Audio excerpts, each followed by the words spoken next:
I started out when I was 18 years old, just getting a job in construction. Put myself through college. Grew up in Cincinnati, Ohio. My brother was working on a construction crew, and I said, "Oh, they needed somebody else. Can you come?" Sure, I came. And within a year, I was working as a carpenter part-time in summers and weekends and whatever. And then I became a carpentry contractor, and then became a general contractor. And then I got out of Cincinnati, and in doing general contracting in the Northeast, ended up actually meeting some people and got involved in the supply business for a little bit when the market was down. And then I ended up getting pulled in the Great Adventure Amusement Park and built an amusement park. Started out as an assistant field engineer because I had no degrees in engineering, my degrees in psychology. And within 9 months, I was assistant project manager for the last month. And then I was the assistant general manager in charge of operating the park for the first year because they wanted somebody backing up the team who actually built the park, because we built the amusement section in basically 110 days, better part of $40 million. We had been delayed by lawsuits. Stayed there for a couple years. In 2 years, I got 5 or 7 years experience. You were 18, 20 hours a day, you can learn a lot. And that's what I did. So that's how I ended up in New York City after that, renovating hotels and historic properties. And then the market crashed in '81, and we survived that, selling things, moving things around, and I started my own firm with a couple of my partners, associates in the previous firm, and in 1984 we started Leyland. First as Leyland Development Corp, doing conventional stuff, and then in the year 2000 we formed the Leyland Alliance. And the alliance comes from actually having a big tent where we have a lot of partners and associates and people that we do things with who are experts in their field, who are part of our team. So we can start out with a company that's only 5 and grow to 40, but have the effect of having 100, 200 people in the team because we bring a lot of people in regionally, locally, different expertise from marketing and all the other disciplines down. Well, it started back in 97, 96, and we were, after we had gone through getting our lumps in 1993 when the market crashed and our bank went under, we had a performing loan, but the bank wanted to get paid off. The FDIC actually wanted to get paid off. They took over the bank. We had to work our way out of that hole. And then all of a sudden the regionals and some of the nationals started to come into our market. And we said to ourselves, let's do something that's a little bit more unique. If all these people are going to be coming in, as much as we were building good products, we were a small firm and they could come and get us. So one of my partners went to Princeton with Andrew Twani of DPZ, and they had been doing some good things. I did some research. He brings me a couple books to read on new urbanism, and meanwhile I'm building stuff on 1 acre lots and doing some commercial stuff. And I'm living in an 1892 house in a nice village with a little front yard. My 4-year-old's going up and down on a tricycle, and I'm reading this book on a Saturday saying, this is what people want? This is what people want to do? And he says, yeah, the market's shifting. So we did a little research, did some touring, and we got involved in doing it. And since that time, as we formed a new alliance, if you would, company, in 2000, started raising money and grew to a firm of 42 people, doing a lot of major projects, a lot of them public-private partnerships, joining with government to create great places. That's how we get into it. So it's fun, challenging, but fun.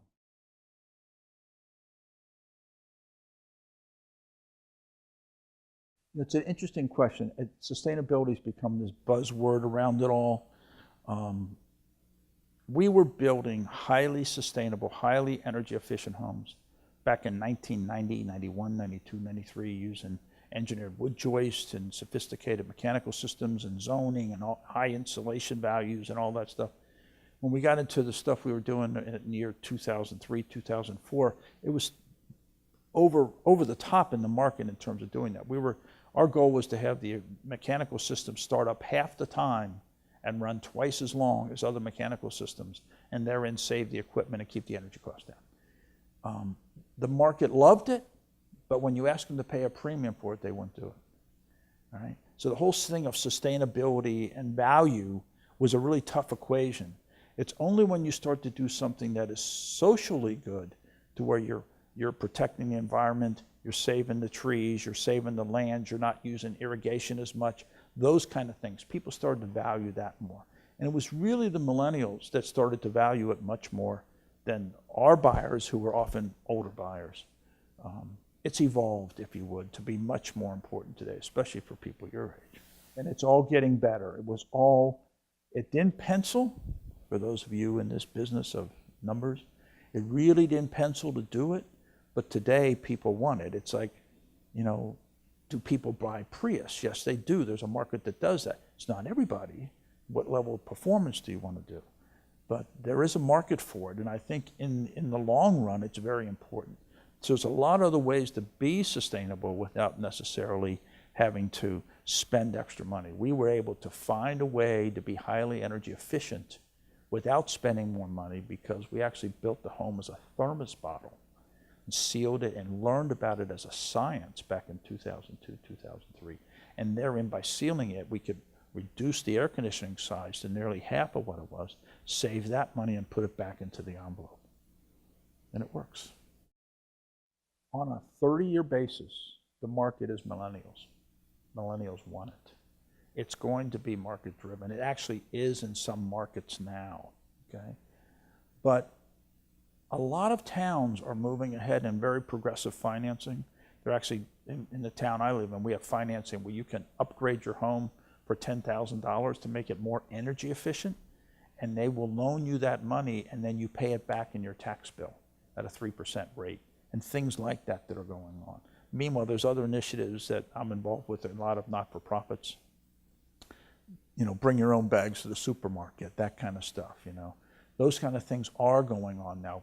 Conserve water, you know, conserve electricity, all the LED light bulbs, various packages from the utilities. The utilities are actually giving you rebates on all this stuff because they don't want to grow their infrastructure. How do they, if you would, grow their customers by 50% and not have to do any more plant development? It's LED lighting and all that kind of stuff that's happening. So there's a lot of factors that are coming into it. Technology is making it more available to people at a reasonable price.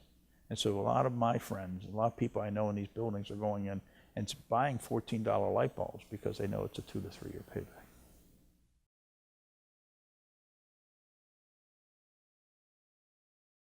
New urbanism was a term that came out of the 80s, and it's taking the old urbanism, if you would, and studied that had happened by a group of people, mainly starting out of Yale and other places. And they looked at all the towns from Portland, Maine to Key West one summer.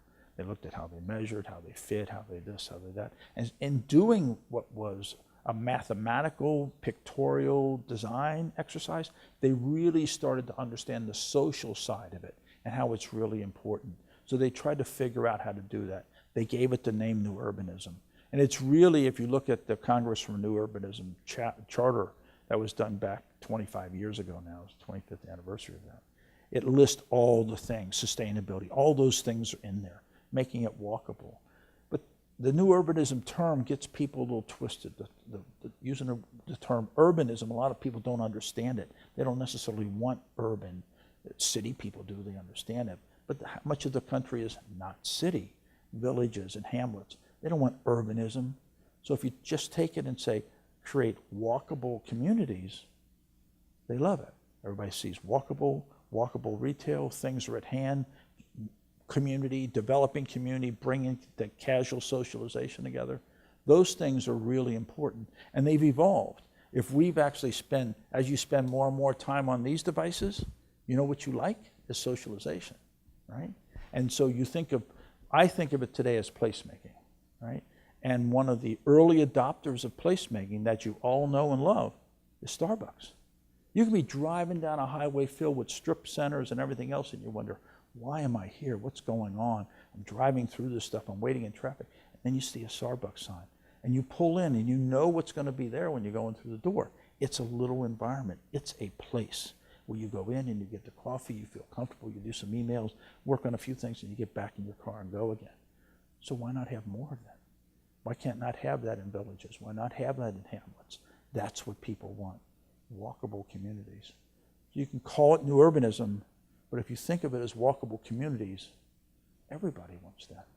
It's where you vacation. Why can't I have it where I come home?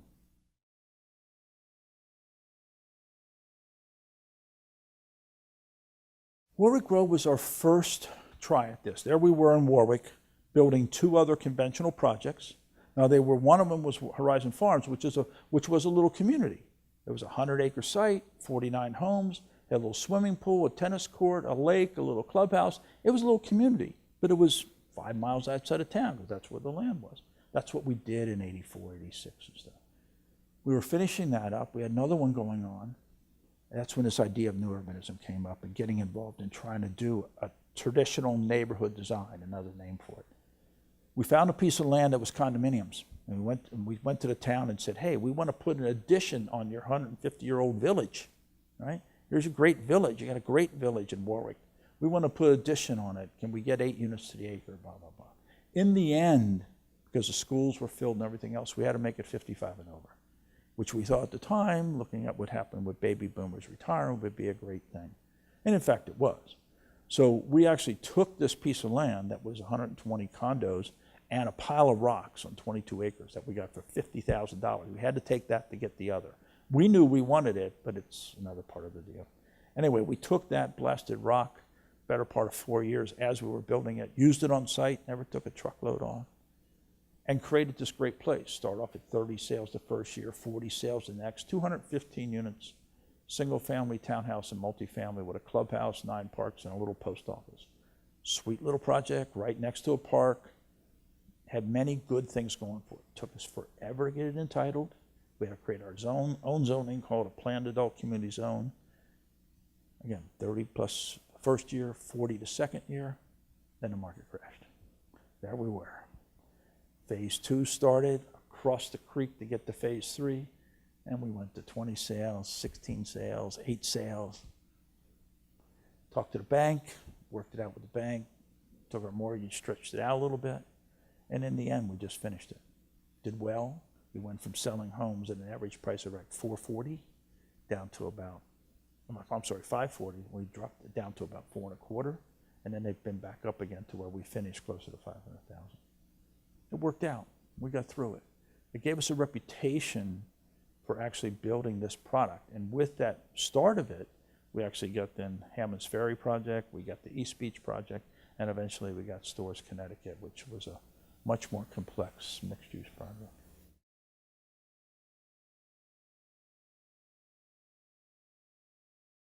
And we were invited to get involved in that RFQ process. Started out as an RFP.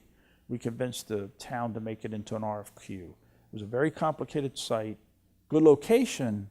We had a lot of issues with it, and we convinced the town. They said, there's no way to plan this whole thing, spend $500,000 doing it, and then see who's going to win the beauty contest. Put it out as an RFQ. Select us or other members based on who their team is, who they're bringing to the challenge, and what their approach is to doing the whole thing. And in the end, we won that challenge with 11-0 vote in our favor, up against some pretty strong competition from a couple firms that were getting there.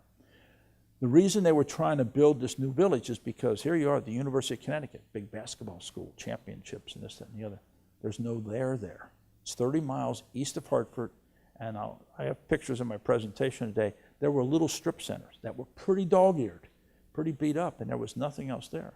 So the kids were driving to Hartford, or now going down to Mohegan Sun's, a casino that was 40 minutes away, and trying to enjoy themselves because there was nowhere to go. The campus had brought all the Burger King, McDonald's, all the stuff on campus. That wasn't enough.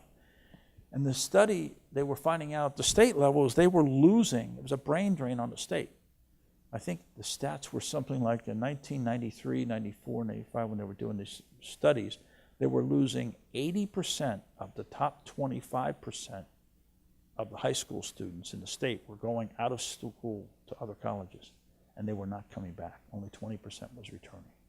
So the state said, we have to do something. So they started putting money into the school and money into the programs and trying to do more on campus. But in the end, it was like there's no college town there. We want to go where there's a college town. I'm going to jump way to something that just happened 4 or 5 days ago. A football coach that used to be there many years ago, left and went away for 10 years and was just brought back again, was touting his recruitment. And people were saying, well, why has this year been so good? He says, I was able to get kids to come to this school because now there's a college town. Whoever did that, this university and everybody who did that Storrs Center project, now there's a college town. The kids see it. There's something to do here. Yes, coach, I'll come here. Big deal. Works for him. And that's why it's really changed everything up there. So it was one of those projects that just had that mix to it. Plus, it was really a true public-private partnership. We had already done one in Hammond's Ferry. We'd done one down in Norfolk, Virginia. And Hammond's Ferry is in North Augusta, South Carolina on the Savannah River, and Norfolk, Virginia was right in the Chesapeake Bay. So we had experience in doing public-private partnerships, but we weren't certain of the market. And so we negotiated with the town that they would provide the roads and infrastructure and the parking garage that we needed to really get some density in this place. And the university would sell us the land in small pieces as we go so we could take it down. And then we would build a mixed-use place of apartments, condominiums, and retail. And then the market crashed. We got all the approvals, market crashed. And all of a sudden, a firm called Education Realty Trust heard about our project. I think it was at a trade show up in Boston. And then one of their key principals, who had just been with the firm for a couple of years, had been with another firm. They'd been trying to get into Storrs for 15 years because the water and sewer was owned by the university. They had the plants. It was a state facility. So in this public-private partnership that they made with the town, they agreed to sell the land and provide the water and sewer. And the town agreed to write a zoning that would create some density and create a real town. So there we came in as the third member of the public-private partnership. And they heard that we had all the approvals, we had the density, we had a mixed-use place next to this university that was short on housing. There were thousands of units out in the woods, some of which 20, 30, 40 years old that were pretty dog-eared. And they said, this is right across the street from the campus. I mean, across the street. And so they jumped in. And we made a deal, and we started building it. And it was a little tough to get rental apartments because everybody was afraid of student housing. But we really made into collegial housing. It was market rate. It's not all students. There are senior citizens living in it. There's some faculty living in it. The university actually rented some apartments for its visiting professors and speakers and stuff. And it was complex. It was tough. A lot of issues, but it was very rewarding. And it was a lot of fun to build a whole town. And we're just having our last retail tenants do their fit outs right now. And probably by, April 1st, it'll be fully occupied. Fun part.